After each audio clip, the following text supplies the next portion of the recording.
talking about the J6 report that was issued by the Select Committee, the summary on Monday, and then the final report last night. Anyway, the report obviously leaves no doubt that this committee, after all of this research, all of this work, all of this testimony, all of these witnesses, and I think I am correct in stating that all of the damning testimony came from Republicans, people who call themselves Republicans. They're not. They're something else, Christian demons, whatever. But all the depositions, all the testimony, all the witnesses that appeared in person before the committee were Republicans, were members, one way or the other, of the Trump cabal to overturn and destroy this country. But the report leaves no doubt, then, that the committee believes that Trump and Trump alone was responsible for the January 6th attack. In fact, at one point, the report says, quote, none of the events of January 6th would have happened without him, end quote. Of course not. Now, there were no major new bombshells, so-called, in the report that the committee released yesterday. And instead of that, the committee focused on laying out the depth and detail of the work that they put into this during this investigation. Now, there will be so-called bombshells when some of the testimony, some of the witness testimony, people involved on the front lines inside the Trump administration who watched this sorry son of a bitch try to overthrow the government, when those lengthy depositions are read, and they're in the report. Everything is in the report. I understand 845-page report. I would think everything would be in it. But when those parts are read by experts like Barbara McQuaid, who appears frequently on MSNBC, law professor, former prosecutor. I mean, the list is on and on and on. There's so many people who appear on MSNBC and CNN who understand the law, who understand what happened, and who are willing to share, based on their education, their experience, their understanding, they're willing to share with the American public an interpretation that folks like me can understand, and I would assume you too, unless you're a student of the law yourself. This is stuff that the poor bastards who continue to watch the sewer rats on the Fox network will never understand, will never get, and that's a shame. But the report offered the most comprehensive account of what's actually transpired in those two critical months between Election Day on November 3rd, 2020, and Biden's inauguration on January 20th, 2021. And from all reports, it's a narrative that expands on, broadens out the committee's public hearings over the summer. That's what I mean about the transcripts of some of this witness testimony. And it takes readers step by step through all sorts of trickery and schemes and deceit that the Orange Vomit orchestrated, and the help he had from people inside and outside his administration. I mean, think of some of these bastards. It's just unbelievable. You know the names. We've heard the names for the better part of 18 months. No need for me to go down the list. Now, showing the help that the Orange Vomit had inside and outside his administration, the committee also showed more details about what it learned in the over 1,000 witness interviews conducted over this 18-month investigation, including, there are no bombshells, but including little bits that it hadn't released publicly, such as Trump's lawyer, Eric Hirschman. Remember him? He was the guy, you saw the video clip, I'm sure, during the testimony, where he said, I would advise these people to get lawyers. Remember that? But Trump's lawyer, Eric Hirschman's phone call with Rudy Giuliani the morning of January 6th, and that Trump and his inner circle of gangsters targeted election officials at least 200 times, trying to get them to commit the fraud that Trump was involved in up to his eyeballs. Now, obviously, it's more than just Trump. Even this evil son of a bitch, and he is evil, could not have accomplished this without a whole bunch of help. The committee's public hearings largely focused on the role that the orange vomit had, granted. And there were questions in the weeks leading up to this report's final release about how much it would go beyond the orange vomit and his treasonous behavior against his country. Now, granted, the report's main headlines, as CNN reports, were all about Trump, but the final report also offers a more definitive picture of the attack on Congress, the contributing factors that came from American discourse, including from the Fox sewer rats and the other propaganda outlets that are employed by the Christian terrorists, as well as law enforcement, whether they were prepared or not, what their failures were. There were some critical failures by law enforcement. Not all of them because they were not properly informed or given the right orders. Some of the critical failures had to do with the sympathetic attitude that certain law enforcement people had for the orange vomit. You know, just because somebody is a cop, don't laugh, black listeners, just because a cop is a cop doesn't mean that he's involved in upholding the law and fighting for truth and justice. Yeah, I know. Black listeners now are going, yeah, Malloy, that's right. That's right, Malloy. I know that. I'm just saying. Now, the report does put in one place intelligence assessments before January 6th from the federal government, not from Trump, but from intelligence agencies, including key messages that law enforcement had seen that were going back and forth among these filthy pig bastards, these Trump supporters, these penis-challenged little militia types. You know, talking about, oh, we're going to do this, we're going to do that. Yeah, we're going to stack up and lead the unwashed, all these white men, and, you know, all this garbage bullshit from these little cowards. Oh, my God, on their online forums. So all of it is in one place. So much of the documentation involves the chit-chat, the bullshit little boy talk amongst these gangsters. The committee also interviewed leaders of agencies who were directing law enforcement response. That includes the mayor of D.C., the heads of the various police forces involved that had jurisdiction over the Capitol or over, like National Park Police, what have you. The Select Committee, according to CNN, also says it interviewed 24 witnesses and reviewed 37,000 pages of documents for a review of the response of the D.C. National Guard. And that review, that explanation attempts to show what caused the delayed response of the National Guard to the Capitol. I mean, this is a part that has flummoxed me since the beginning.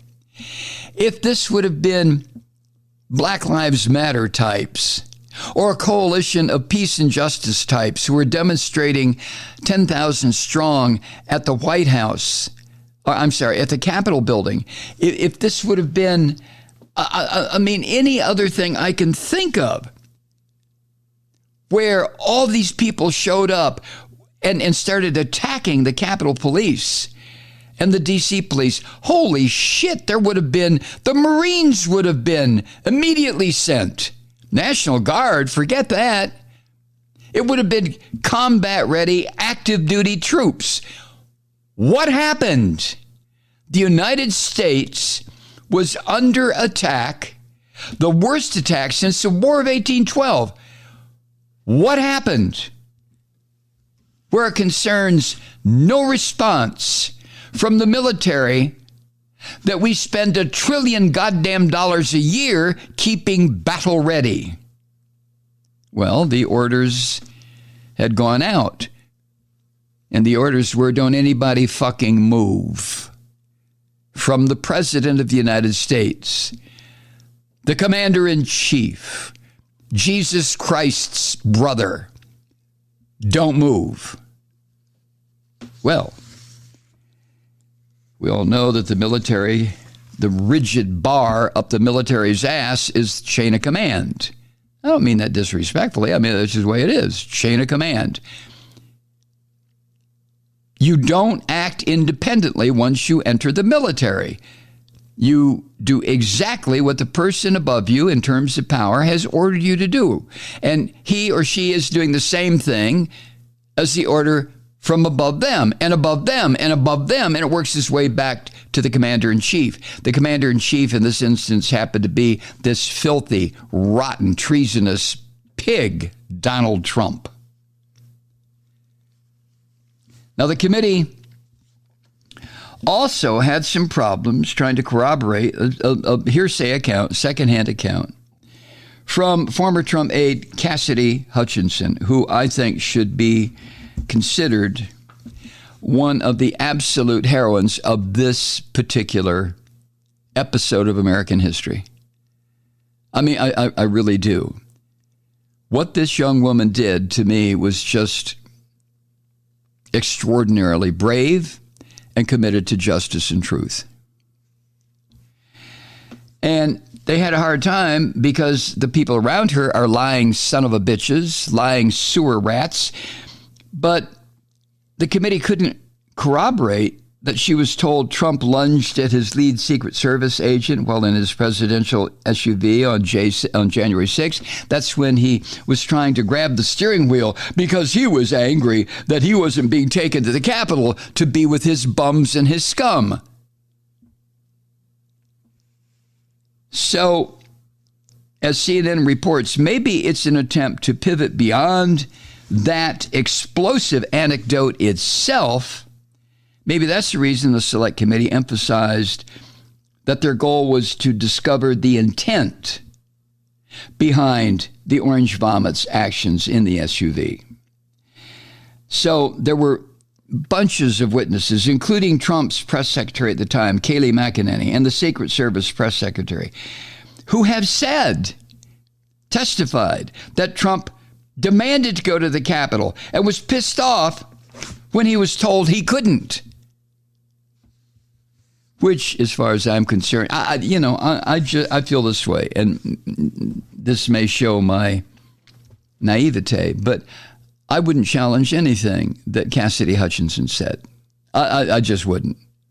And I think the committee decided to challenge everything that she said and what they came up in private sessions. And I think what they came up with was that she was telling the absolute truth. Now, both the driver of Trump's SUV and the lead Secret Service agent that day, a guy named Robert Engel, told the panel that they couldn't recollect the events of that day the way Hutchinson described them. I mean, that's exactly what Hutchinson was told by the Trump attorney that represented her till she fired him, that saying that you don't remember was not perjury, when in fact you did remember. Well, the head of the Secret Service agent, the lead Secret Service agent that day, who obviously is a Trump bastard, and the driver of Trump's SUV, who's probably a chicken shit little fucker who is afraid to tell the truth, they both said, "Oh, we don't remember the events of that day." They don't remember.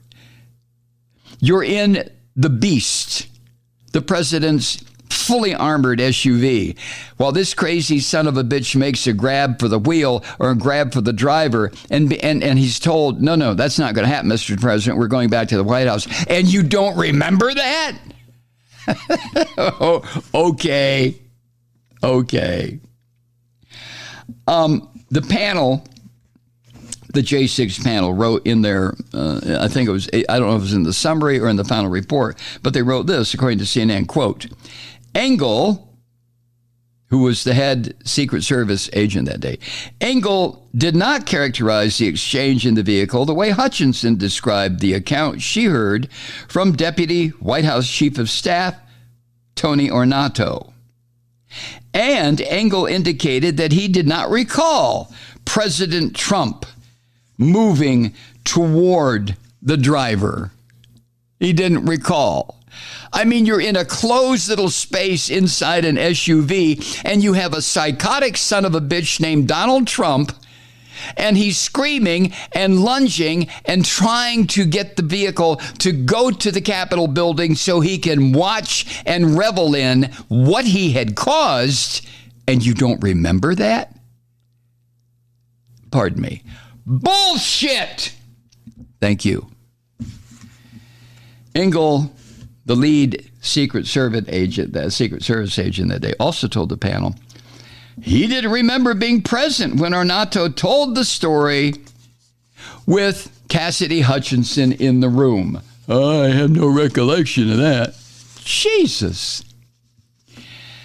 If you remember, Hutchinson told the committee over the summer, under oath, that she was told this story by Ornato while Engel was in the room, and Engel, the lead Secret Service agent that day, he didn't dispute what Ornato was saying. So he did remember it when Ornato told Cassidy, but oh my goodness, he couldn't remember it when he was put under oath and told to tell the truth. Oh, I don't remember that. You rotten bastard. And then the driver of the vehicle also testified to the committee that he didn't recall seeing what Trump was doing or if there was any movement. Yeah, there was movement, all right. But the driver did describe Trump in that moment as, quote, animated and irritated. And the driver testified that the orange vomit said shortly after getting into the vehicle, I'm the fucking president and I'll decide where I get to go, end quote. But the lead Secret Service agent couldn't recall anything. Ornato told the panel that he didn't recall communications about the incident in the SUV. And Ornato says he had no knowledge of Trump being angry and saying, I'll fucking decide where I'm going to go. Oh, what? I don't remember that. The committee, in its final report, made it very clear that they see Ornato's testimony as, excuse me again, bullshit. Thank you. Only they didn't use that word. Now, the J6 committee's report also underscores, and again, I'm relying on CNN to, some other people have read this. I have not yet, but by God, I will. But the committee's report underscores how the U.S. House, in their successful court fights to pry loose documents, I'm talking about the J6 committee, to pry loose these documents and emails and phone records, how those successful court fights played a major role in helping the committee flesh out the narrative of what happened on January 6th. Because nobody in the Trump circle, the sewer rats, none of them were going to speak truthfully, speak honestly. So the Congress, not just the J6 committee, but the Congress had to go to court to get some of these documents and emails and phone records released to the committee. This is stuff that you and I were not aware of while this was happening. And some of the more explosive moments of the committee's investigation came from records that the committee thus obtained from text messages, from Mark Meadows, that cowardly little son of a bitch, the former White House chief of staff, and other top aides to the Orange Vomit, to this, I don't know how to explain or how to define John Eastman. University of Chicago, for fuck's sake, graduate. University of Chicago. Who understands constitutional law, who is an attorney. And Eastman, who came up with this sideways goddamn theory about how to overthrow the government of the United States. And CNN, bless their heart, refers to him as a conservative lawyer. I wouldn't put it that way. So anyway, through court action, the committee got these text messages from Mark Meadows, from this bastard John Eastman, about Mike Pence's role, what it was supposed to be in order to make this plot work on January 6th. The committee obtained Eastman's emails after a judge agreed with the House of Representatives in a lawsuit where the committee accused both Eastman and Trump of a conspiracy, a criminal conspiracy to obstruct Congress and to defraud the government. If Eastman doesn't go to prison, then forget about justice coming as a result of this committee's hard work. Now, I could say that about most of the principals up to and including the chief sewer rat, Donald Trump.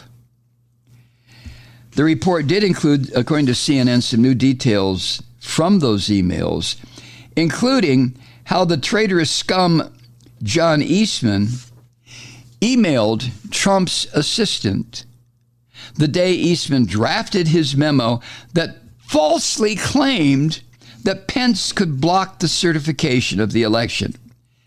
Now consider Eastman's education. Consider his history of being a scholar of the Constitution. And if you do that, you will conclude, as I did, how deep into attempting to overthrow the government of the United States that this filthy pig John Eastman was willing to go. What was to be his reward? What was he to get out of this other than to see his Christian demon credentials made real?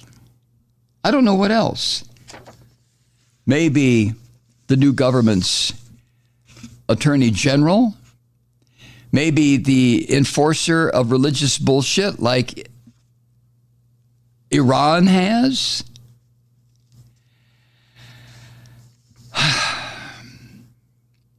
Now, in addition to Eastman, the committee identified a little-known pro-Trump attorney as being the original architect of this bullshit fake electors plan. And this was a guy named Kenneth Chesebro.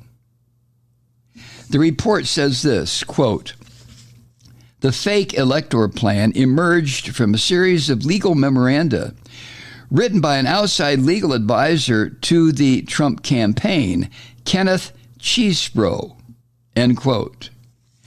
So, yeah, the committee, while it may not have any bombshells, it is revealing names and involvement of those names in this attempt to destroy the government of the United States, to swear allegiance to this filthy, rotten, treasonous bastard Donald Trump.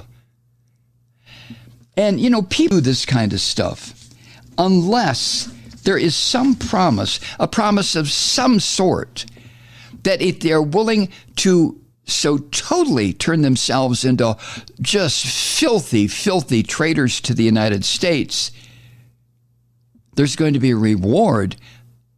Then what? Is it just hatred of the country? Hatred of the Constitution? Hatred of the fact that people are guaranteed by this Constitution, although it has yet to be fulfilled, equal justice under law?